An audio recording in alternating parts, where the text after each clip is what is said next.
Today's Yap To Me is tender, raw, and written from the heart. It's for the ones who feel silenced by circumstance, stuck in places that don't feel safe, and are still trying to hold on to themselves in the process of surviving.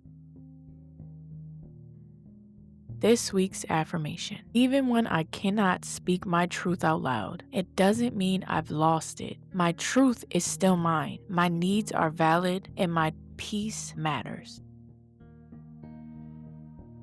Dear you, I won't say your name because it's not just about you. It's about the spaces I've had to shrink in just to survive. The times I've held back my voice, not because I didn't have something to say, but because I couldn't afford the consequence of honesty. Where I live, what I depend on, what I need, it's all tied into people who see my boundaries as disrespect and my needs as an inconvenience. I've watched my joy slip through my fingers because someone else decided their inconvenience mattered more than my commitment. I've missed work, passion, connection, all because someone else poorly communicated or didn't even care enough to think of me. And yet and still, I try to keep the peace. Not because I'm weak, but because my peace is the closest thing I have to freedom right now. This isn't thriving. This is surviving. This is being silenced by obligation, erased by proximity, made invisible by someone else's control. And I'm tired. Tired of pretending that this dynamic is okay when it's not.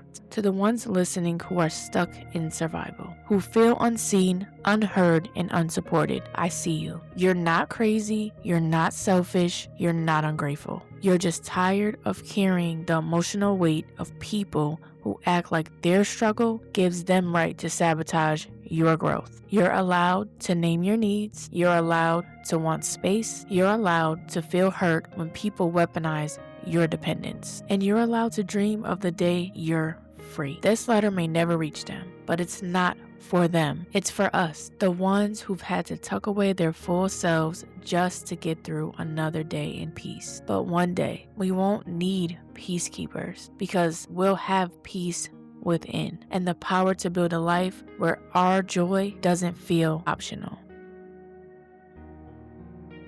This week's Yap Back prompt is: have you ever felt like you had to silence yourself to survive? What would your letter I'll never send say?